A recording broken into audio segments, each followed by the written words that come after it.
할렐루야. 복음 위에 세워지는 교회 특세 특밤에 오신 우리 성도님들을 사랑하고 축복합니다. 우리 시간 함께 주님을 사랑합니다 고백하는 시간 되었으면 좋겠습니다.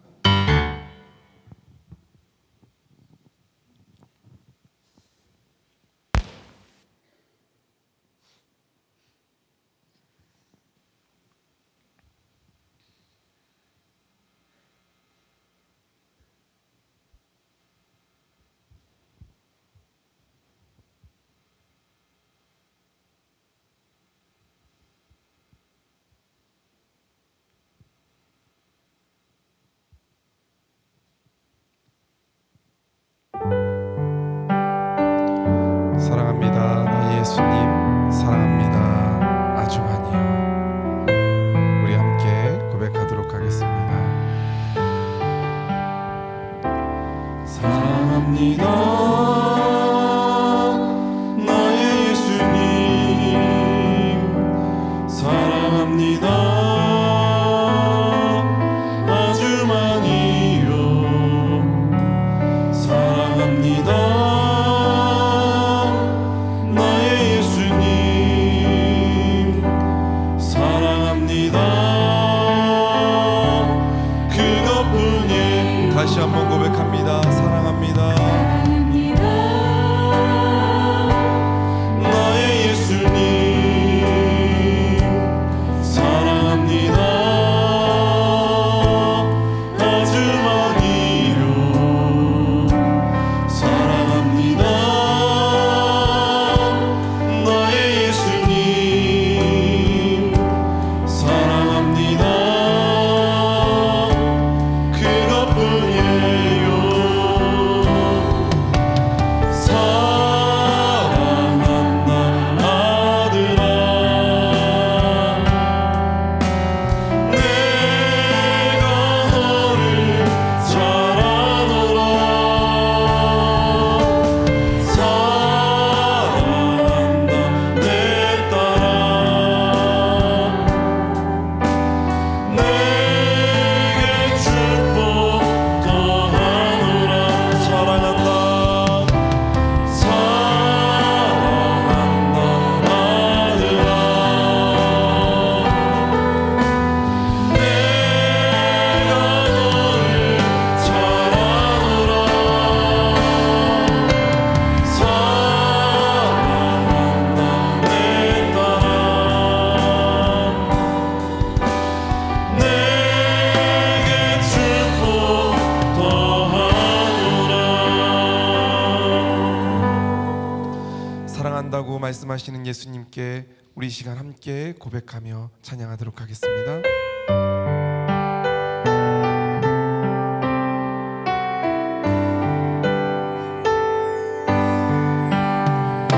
내 발길 다가도록 예수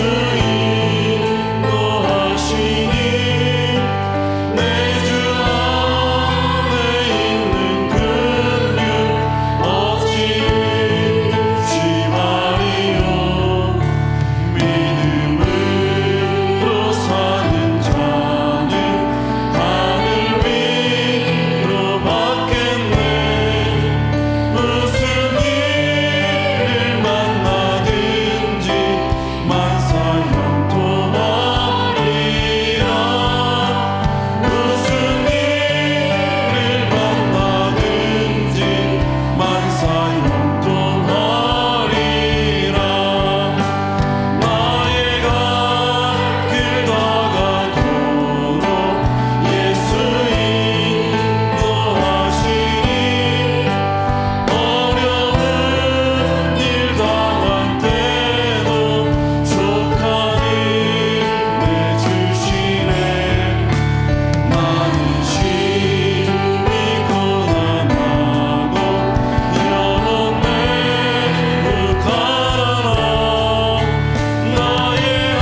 아버지 하나님,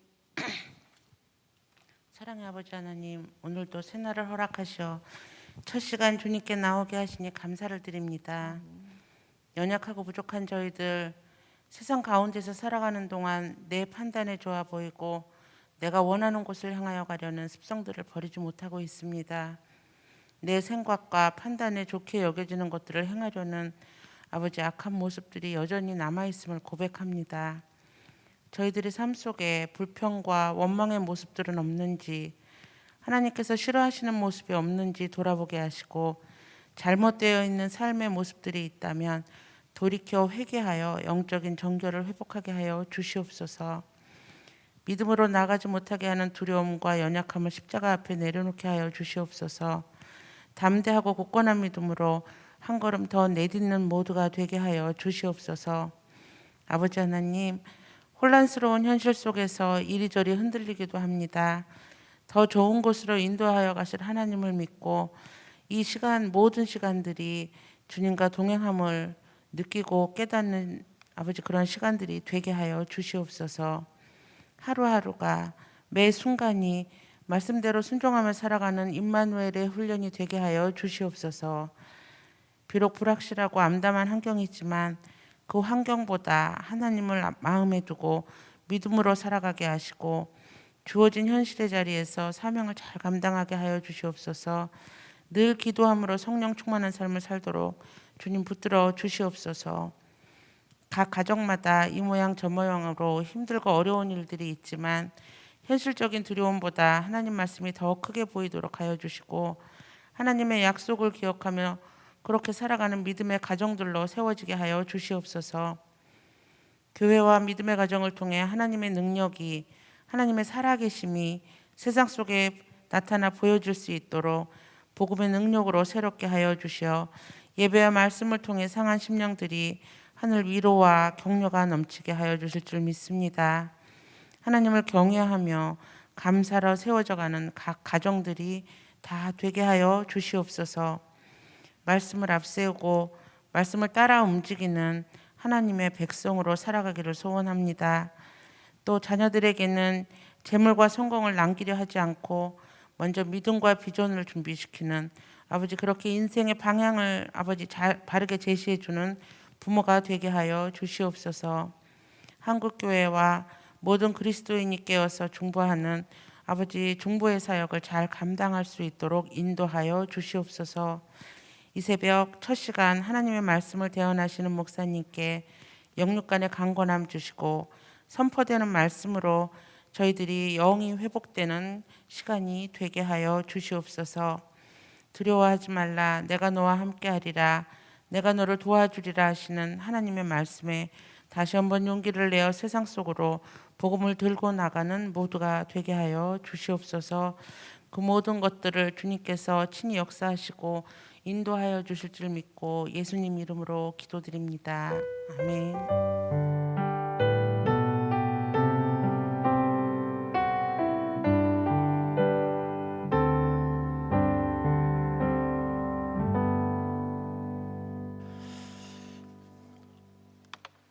오늘 갈라디아서의 말씀입니다. 갈라디아서 2장 20절 말씀. 갈라디아서 2장 20절 말씀, 우리 한 절 말씀입니다. 우리 한 목소리로 같이 읽겠습니다. 내가 그리스도와 함께 십자가에 못 박혔나니 그런즉 이제는 내가 사는 것이 아니요 오직 내 안에 그리스도께서 사시는 것이라. 이제 내가 육체 가운데 사는 것은 나를 사랑하사 나를 위하여 자기 자신을 버리신 하나님의 아들을 믿는 믿음 안에서 사는 것이라. 아멘. 갈라디아서의 말씀, 이제 어쩌면 굉장히 논쟁적인 그런 말씀입니다. 사도 바울의 굉장히 긴박한 마음으로 갈라디아에 있는 여러 교회에 보내는 서신입니다. 이 갈라디아라고 하는 곳이 보면 한 지역을 일컫습니다. 사도 바울이 1차 전도 여행을 하면서 거쳤던 이고니온, 더베 등등 루스드라 그런 곳 이제 갈라디아 지방을 일컫기 때문에 더 넓게 보면 갈라디아가 남갈라디아가 있고 북갈라디아가 있는데 지금 갈라디아서에 나오는 그 교회들은 남갈라디아 이런 얘기 좀 잘 모르죠. 그런데 이제 여러 교회들에 보내는 유일한 편지, 물론 이제 에베소서나 빌립보서나 그런 서신들은 회람 서신으로서 한 교회 보낸 것이 아니라 그것을 또 여러 교회가 돌려보는 그런 용도로 기록되게 했었는데 아예 이제 갈라디아 여러 교회들에게 이제 편지를 하는 그런 갈라디아서입니다. 그 갈라디아서의 내용을 보면 굉장히 논쟁적입니다. 바울의 온유한 모습, 또 여유로운 모습, 시기로 하나 다툼으로 하나 전파되는 것은 그리스도니 내가 기뻐하고 기뻐하노라 하는 그런 바울을 좀 불편하게 하는 사람들이 있어도 이제 그런 어떤 태도가 시기나 다툼의 모습일지라도 전파되는 것은 그리스도이기 때문에 내가 기뻐하고 기뻐한다 하는 그런 바울의 모습과는 상당히 대조적으로 이제 갈라디아서에서는 다른 복음을 전하는 자, 하늘에서 온 천사라 할지라도 아니면 심지어 나 자신이라 할지라도 내가 전한 복음 이외의 다른 복음을 전하는 자들에게는 저주가 있을 것이다. 이 저주가 있을 것이다 라고 하는 말은 어쩌면 가장 심각한 어떤 표현일 수 있겠다 싶은데 지옥 간다는 얘기입니다. 만약에 우리가 교회 안에서 그런 표현을 누군가에게 쓴다고 하면 그건 뭐 당신 이단이다라고 하는 그것보다 더 심한 표현이 되는 거죠. 근데 그런 표현을 쓰는 그 이유가 무엇일까 보면 바울이 전한 그 복음에 대한 애정, 그 복음으로 말미암아 세워진 교회이기에 그 복음으로서 하나님을 만나게 되고 하나님을 사랑하게 되고 또 하나님께서 그 복음의 능력, 권세, 생명 그것들을 부어주시는데 그것들로부터 떠나가는 것에 대해서 굉장히 속상해하고 안타까워하는 그런 마음 갈라디아서에 여실히 드러나 있습니다. 그대로 말씀을 읽으면서 느끼는 분위기가 어떤 거냐면 이스라엘 백성들이 하나님의 전격적인 개입으로 은혜로 출애굽을 하게 되죠. 출애굽하면서 그들이 하나님만이 하실 수 있는 그 일들을 10가지 재앙으로부터 시작해서 홍해가 갈라지는 것도 그렇고 그리고 또 그들이 광야에서 40년을 지내면서 발이 부르트지 아니하고 옷이 헤어지지 아니하는 그런 하나님의 은혜를 또 더더군다나 이제 날마다 새벽마다 만나를 내려주셔서 그들이 굶주리지 아니하고 그 광야 길 살아나올 수 있었습니다. 그런데 그들이 속히 하나님을 떠나게 되죠. 그것에 대해서 모세도 속히 하나님을 떠날까 내가 두려워한다, 걱정한다 하는 그런 표현을 여러 번 합니다. 그런데 얼마나 속히 떠납니까?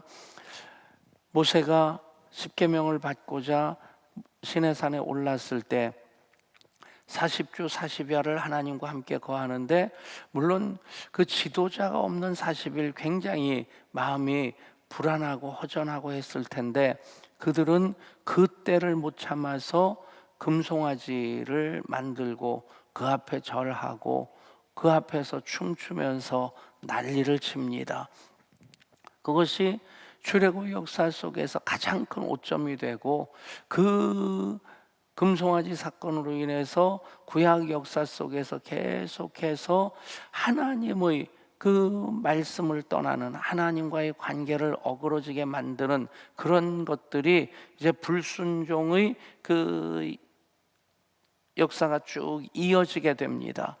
그러니까 바울이 지금 그 다른 복음으로 인해서 그들이 이미 흔들리기 시작했고, 그로 인해서 이것이 앞으로 교회에 얼마나 나쁜 영향을 미칠 것인지, 그것이 그냥 몇몇 사람의 일로 그치는 것 아니고 계속해서 불순종과 배역의 역사로서 이어질 수 있겠기에 그것을 아주 심각하게 경고하고 경계하면서 다른 복음을 전하는 자가 하늘에서 온 천사랄지라도 그 어느 누구도 예외 없이 자신일지라도 다른 복음을 전하는 자는 저주를 받을 것이다 하는 강한 선포를 합니다. 그런 의미로서 갈라디아서를 자유의 대헌장, 그리스도인 자유의 대헌장이라고 얘기를 합니다. 복음 안에서만 우리가 누릴 수 있는, 복음을 통해서만 얻을 수 있는 그 은혜, 그것이 구원입니다. 평강입니다. 능력입니다. 하나님 개입하셔서 역사하시는 그 모든 하나님의 은혜의 역사가 복음을 통해서 임하게 되는데, 그 복음 외에 다른 어떤 것이라 할지라도 그것은 다른 복음이 된다는 것입니다. 여러분, 그 부분에 대해서 우리가 바울의 마음을 그대로 이해할 수 있기 위해서는 꼭 필요한 것이 복음이 무엇이냐라는 것에 대한 분명한 이해가 있어야 되고 분명한 신앙 고백이 있어야 됩니다. 복음이 무엇입니까? 예수 그리스도이십니다. 예수 그리스도의 복음은 십자가와 부활입니다. 십자가 부활에 예수님의 모든 기적도, 예수님의 그 전하신 모든 말씀도 다 담겨집니다. 그렇기 때문에 십자가 복음이 제외되어진, 십자가 복음이 빠져버린 그 어떤 설교를 할지라도 그것은 다른 복음이 되어버리는 겁니다. 십자가 복음을 붙잡지 아니하고 그것에 근거하지 아니한 신앙생활이 다른 복음이 되는 겁니다. 사실 교회가 요즘 많이 세상으로부터 이렇게 비난을 받습니다. 오해하는 것도 있고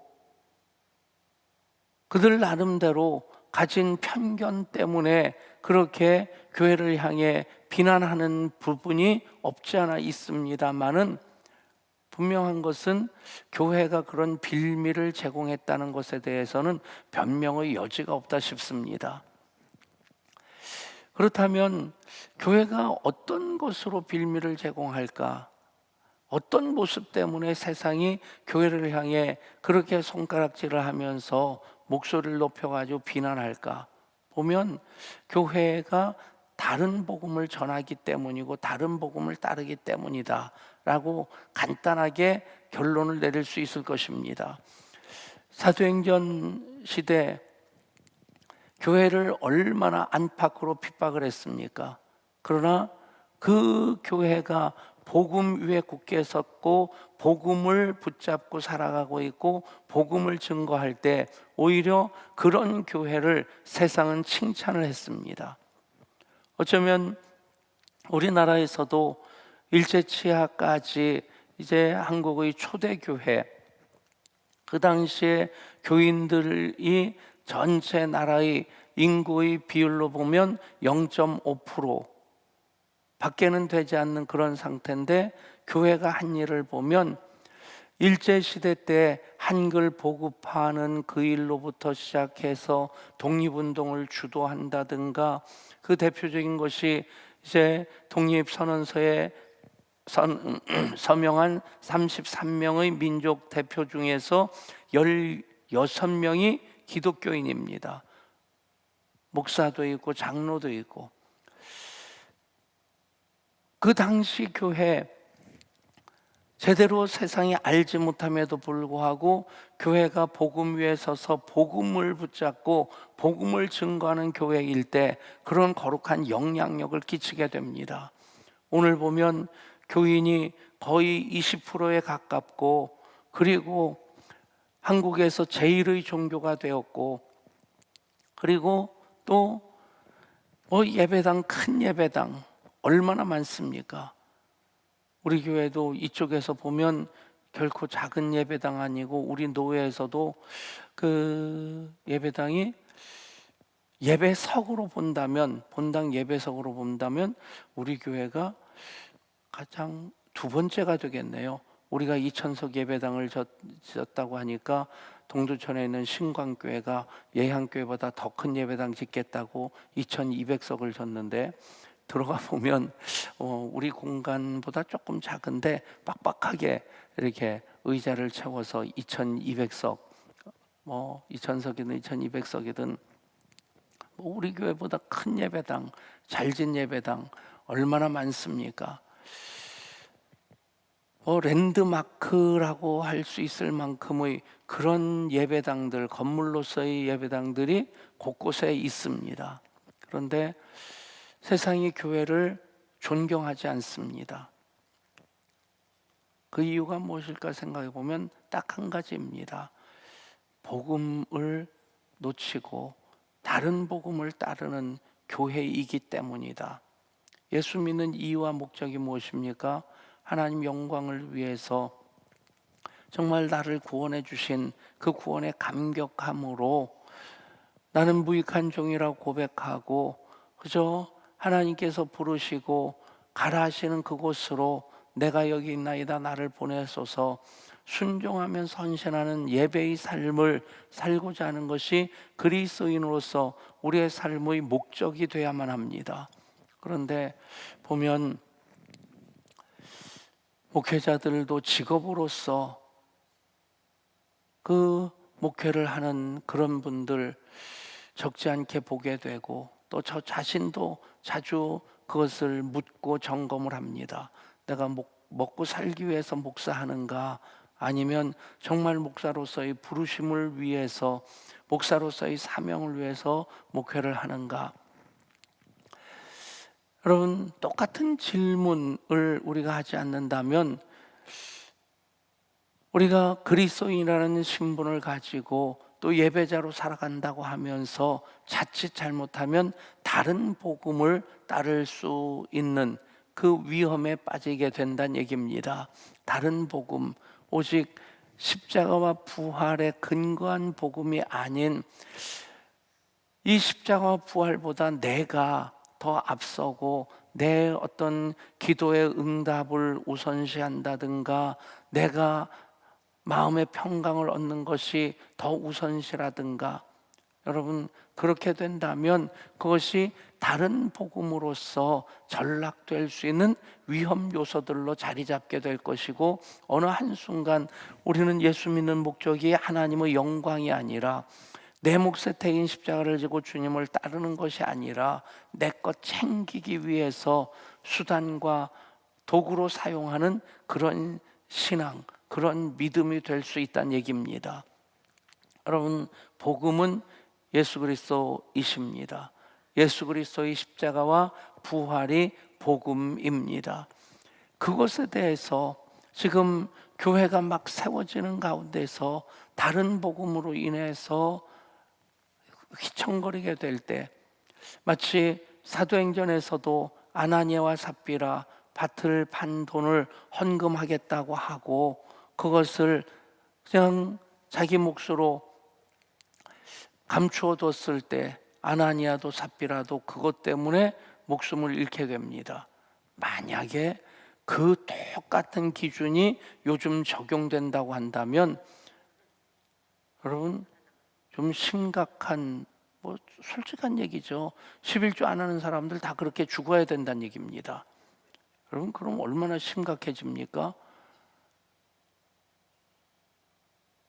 마음은 그랬는데 일단 돈을 손에 쥐고 나면 돈이 아까워가지고, 그래서 우스갯소리로 돈을 빼앗으려는 강도에게 하는 말이 제발 목숨만 살려주세요 그러면서 빌어야 되는데, 제발 이 돈만은 가져가지 마세요, 목숨을 내드릴게요. 목숨 내놓고 돈 뭐 그게 무슨 의미가 있겠어요? 본말이 전도된 그런 모습들 많이 보게 되는데, 그런데 그 때가 언제냐 하는 것이 굉장히 중요하다는 얘기입니다. 마치 이제 떡잎이 막 자라기 시작할 때 떡잎은 영양을 공급하고 떨어져 나갑니다. 그런데 그 떡잎에 병이 들게 되면 그 떡잎이 뭐 여러 가지 그 곰팡이라든가 그런 것으로 오염되게 되면 그 싹이 제대로 자라질 못하게 됩니다. 뭐 될성 부른 사람은 떡잎부터 한다, 뭐 그런 얘기를 하지 않습니까? 그러니까 보면 하나님께서 긴급하게 개입하실 때가 있어요. 교회가 막 탄생하는데 어렸을 때 이 교회가, 어렸을 때 아이가 어떻게 영양 공급을 받고 어떤 어머니의 사랑을 받으면서 자라느냐, 그게 이 아이가 직접 깨닫지 못하는 것 같아도 평생 그 삶에 남아있는 겁니다. 그 혼과 몸에 남아있는 게 되죠. 여러분, 지금 교회가 막 태동하고 있습니다. 싹을 틔우기 시작하는데 아나니와 삽비라 사건이 이제 떡잎의 병균이 옮은 겁니다. 그러니 그때 하나님께서 그 병든 잎을 제거하지 아니하시면 교회 자체가 그런 영성으로 아예 당연시 되겠기에 긴급 조치를 발동하셔서 개입을 하시는 겁니다. 지금 갈라디아의 상황도 마찬가지입니다. 갈라디아의 그 많은 교회들 1차 전도 여행으로 세워졌는데 그 교회들이 건강한 교회로 잘 세워져야지 다른 교회들을 바라보면서 교회들마다 교회들이 저런 모습이어야 되겠구나, 그것을 바라볼 수 있는데 그렇지 못하다고 한다면 그런 다른 교회들 악 영향을 미치게 되겠고, 그래서 바울이 나중에는 다툼을 하나 시기로 하나 전파되는 것은 그리스도니 내가 이로써 기뻐하노라. 근데 지금 갈라디아서를 기록하는 그 순간에는 지금 이것을 방치해 둘 수 없는 겁니다. 묵과하고 묵인하고 넘어갈 수 없는 겁니다. 그래서 강하게 개입하고 강한 메시지를 전하는 것입니다. 여러분, 복음을 붙잡고 살아가는 우리들이 돼야 되고, 복음으로서 예배하는 예배가 돼야 되고, 복음으로서 우리는 계속해서 하나님 영광 위에서 우리 발걸음을 옮겨나가는 이들이 돼야 될 줄 믿습니다. 복음, 예수님 자신이시고 또 예수님의 십자가와 부활입니다.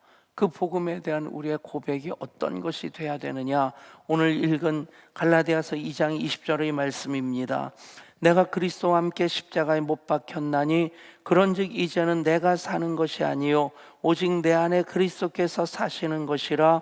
이제 내가 육체 가운데 사는 것은 나를 사랑하사 나를 위하여 자기 자신을 버리신 하나님의 아들을 믿는 믿음 안에서 사는 것이라. 복음으로 살아가는 삶이 이래야 된다. 이런 것이 복음의 삶이다 얘기하는 것입니다. 복음의 삶이라고 하는 우리 총회에서 나온 그 전도 교재가 있었어요.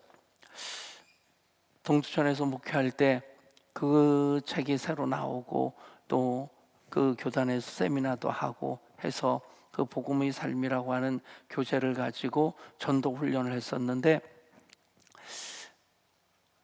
결론은 무엇이냐면 지식으로만 이렇게 전달하지 실전은 굉장히 약한 교재다. 여러분, 복음은 우리의 삶이 돼야만 합니다. 아는 지식으로만 꽉 차 있고 우리가 그렇게 살아가지 못한다면 복음은 그냥 머리에만 머물러 있을 수밖에 없을 것입니다. 머리만 큰 그리스도인들, 손과 발은 행함이 없어서 오그라들어져 있는 그런 모습이라면 굉장히 기괴한 모습, 아주 그 기형적인 모습이지 않겠습니까? 여러분, 복음을 우리가 그대로 살아갈 때 십자가가 신적 교환이 되고 부활이 우리들에게 생명이 되고 또 능력이 됩니다. 어떻게 복음을 살아갈 수 있을까? 이 고백 그대로 살아가면 된다 믿습니다. 내가 그리스도와 함께 십자가에 못 박혔나니 그런즉 이제는 내가 사는 것이 아니요 오직 내 안에 그리스도께서 사신 것이라. 여러분, 세례의 의미가 무엇입니까?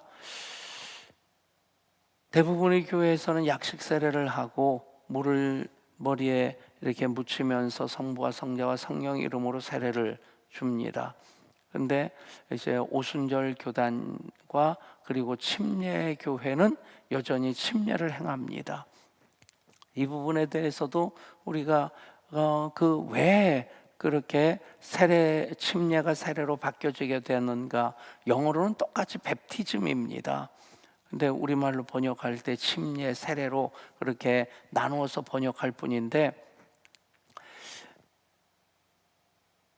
카타콤 같은 데서 나중에는 카타콤에도 그 가파도키아 같은 곳에 가면 지하 무덤이 지하 동굴이 거미줄같이 얽혀져 있습니다.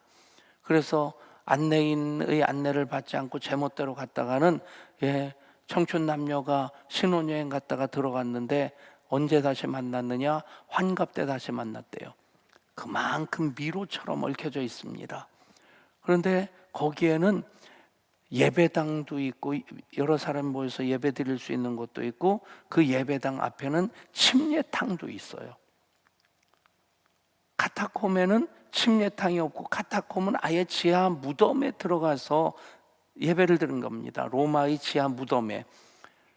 그러니까 거기서 예배 드리고 거기서 예수 믿기 시작한 사람들, 죽기 전에 평생 소원, 유일한 소원이 세례받고 죽는 겁니다. 근데 세례받고 죽으려고 한다면 세례받기 위해서는 물가로 가야 돼요. 호수든지 강으로든지 가야 되면 세례받기 좋은 그런 곳들은 로마 군인들이 지키고 있다가 예수 믿는 사람들, 세례식을 위해서 나오는 사람들 다 잡아가는 겁니다. 그런 것 때문에 나중에 가파도키아, 이 터키 북부죠. 거기까지 피신해서 거기에 지하 동굴을 파고 사는 그리스도인들이 그 안에 침례탕까지 만든 겁니다. 그런데 120명으로 시작된 그리스도인들이 300년 지나면서 로마 전체 인구의 10분의 1이 크리스찬이 됩니다. 요원의 불길처럼 퍼져나가는 겁니다. 그래서 모든 사람들을 다 그렇게 그 침례를 행할 수 없는 그 상황이 되고 또 침례를 행하다가 그 자리에서 순교당하는 사람들이 많아지니까 그래서 선교적인 목적으로 세례를 행하기 시작한 겁니다. 그러니까 영적인 의미는 똑같습니다. 영적인 의미가 무엇입니까? 내가 이전 사람은 그리스도와 함께 십자가에서 죽고 그리고 다시 새 사람으로 살아난다는 것입니다. 그래서 물속에 들어갔다 나오는 것입니다. 그런 의미를 몸에 새기기 위해서는 우리도 세례를 하면 좋겠다, 침례를 하면 좋겠다는 생각이 들어요. 이게 딱 보면 알지 않습니까? 말 잘 듣게 생긴 사람하고 말 안 듣게 생긴 사람 딱 보면 대강 압니다.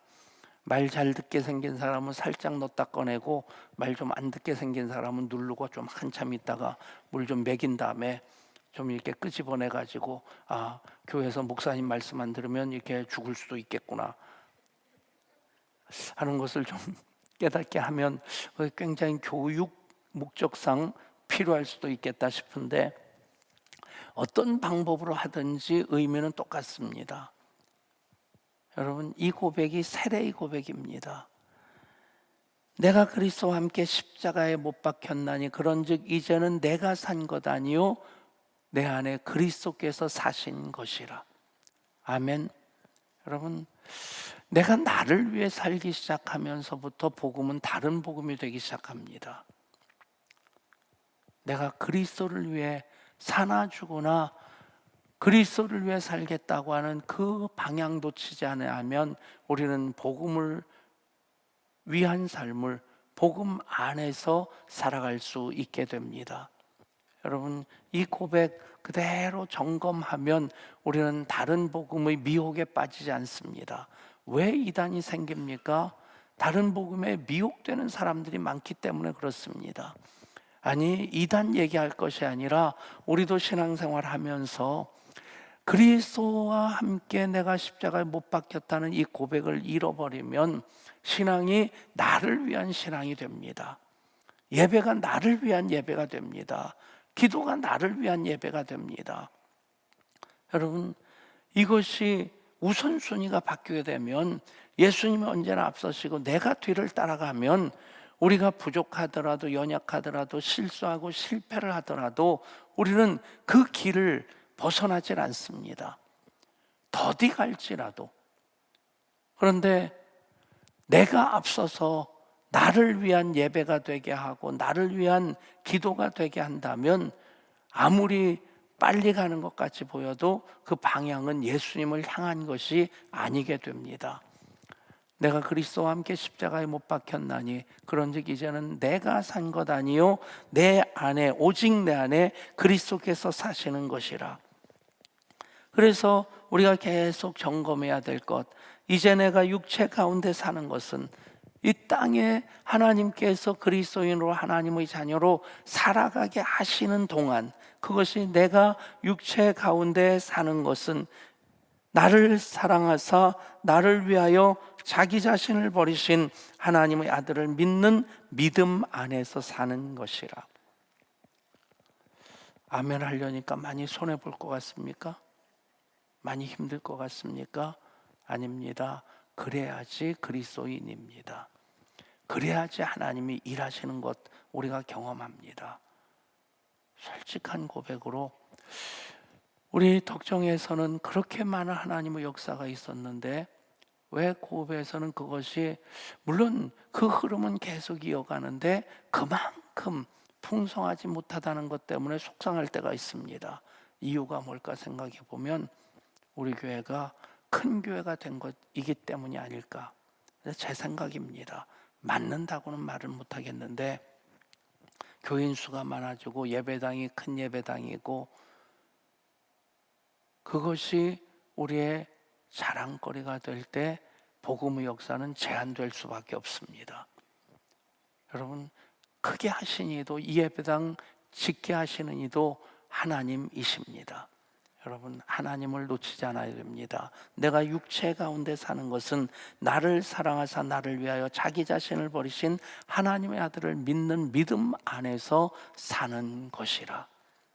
여러분, 1000번째 기도도 시작을 했고, 그리고 또 우리가 특세와 특밤 시즌3 이제 마무리하면 시즌4도 연말 연시에 해야 될 것이고, 할 때마다 여러분 이 말씀 읽고 기도하실 수 있기를 바랍니다.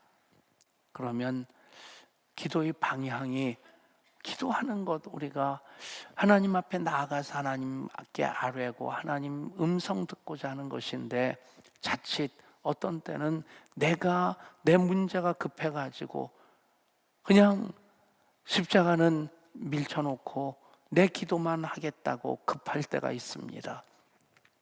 오늘 이 말씀, 믿음으로 살아가는, 복음으로 살아가는 삶이 바로 이런 것이다, 갈라디아서를 정리해주는 말씀입니다. 이러면 우리는 다른 복음을 따라가지 않습니다. 그런 미혹을 다 뿌리칠 수 있게 됩니다. 우리 이 고백으로 악보가 없는데 이건가요? 이 찬양 아니에요? 예. 은혜 아니면 예, 악보는 놓고 가주시면 대단히 감사하겠습니다.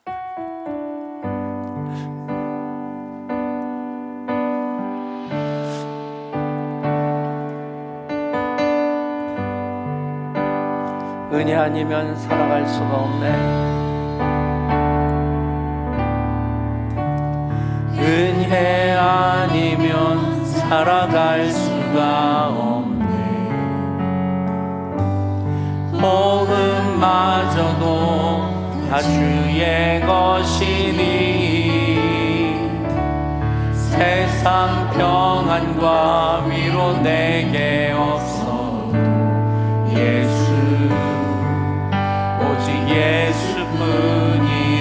다시 한번 고백합니다. 은혜 아니면 살아갈 수가 없네. 호흡마저도 다 주의 것이니 세상 평안과 위로 내게 없어. 예수 오직 예수뿐이네. 크신 계획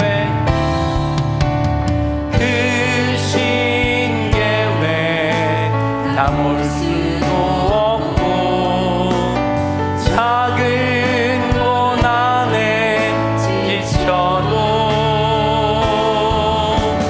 주께 묶인 나의 모든 삶 버티고 견디게만 크신 계획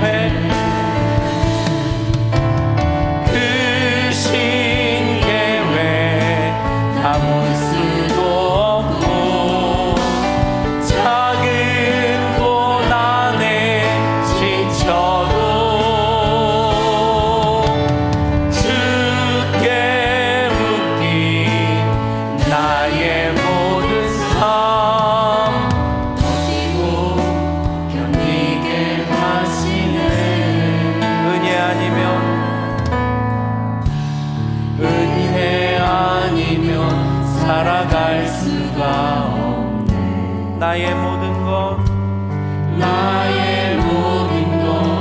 다 주께 맡기니 참된 평안과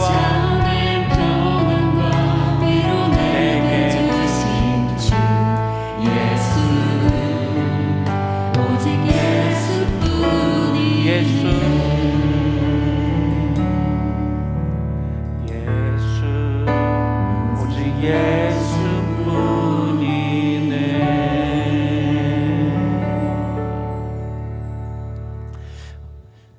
다른 복음의 미혹 때문에 이단이 생깁니다. 다른 복음의 유혹 때문에 길을 잃어버리게 됩니다. 복음은 예수님이십니다. 복음은 십자가와 부활입니다. 그 복음을 따르기 위해서, 복음 안에 거하기 위해서 갈라디아서 2장 20절 자유의 대헌장 같은 이 말씀 우리가 붙잡고 나의 고백으로 삼아 살아야 됩니다. 내가 그리스도와 함께 십자가에 못 박혔나니 그런즉 이제는 내가 사는 것이 아니요 오직 내 안에 그리스도께서 사시는 것이라. 이제 내가 육체 가운데 사는 것은 나를 사랑하사 나를 위하여 자기 자신을 버리신 하나님의 아들을 믿는 믿음 안에서 사는 것이라. 이 말씀 붙잡고 우리 기도하십시다.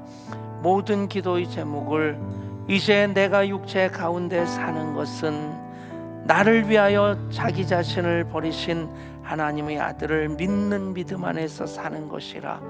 그 안에 담아놓는 기도의 제목이 되어야 될 줄 믿습니다. 가정을 위해, 자녀를 위해, 기업을 위해, 사역과 비전을 위해, 수험생들을 위해, 질병의 치료를 위해서 기도하는 모든 기도들마다 이 고백으로 기도할 수 있기를 원합니다. 우리 간절한 마음으로 주의 이름 부르고 합심해서 기도합니다. 주여, 아버지 하나님, 하나님께서 오늘 우리를 주의 전에 불러주셨습니다. 또 가정에서도 예배하게 하십니다. 우리의 예배가 갈라디아서 2장 20절 말씀에 근거한 예배, 그 말씀을 붙잡고 드리는 예배, 그 말씀으로 신앙 고백을 삼아 드리는 예배가 되게 하여 주옵소서. 다른 복음 전하는 자, 하늘에서 온 천사를 할지라도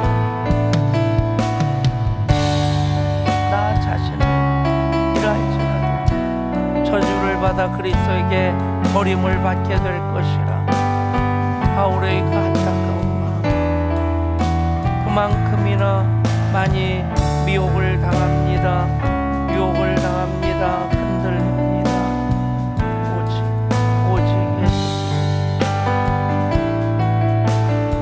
아버지, 진정 주님만 살기를 원합니다. 주님 안에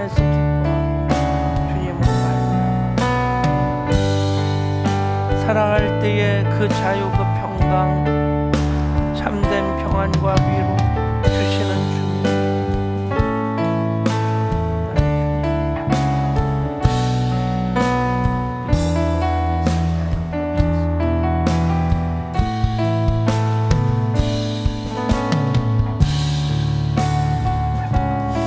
아버지 하나님, 1,000번제를 드립니다.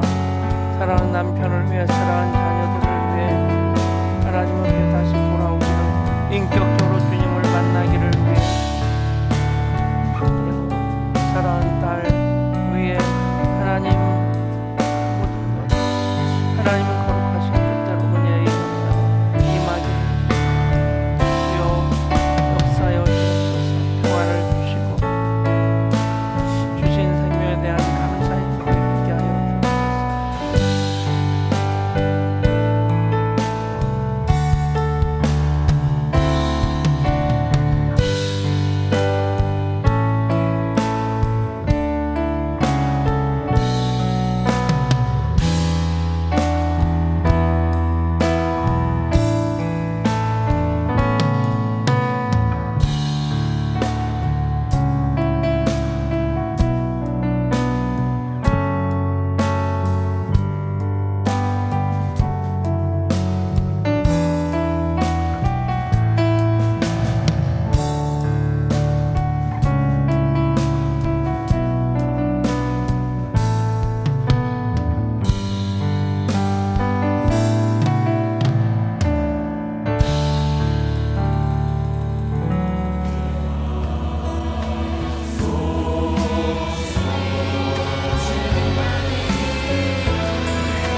너무나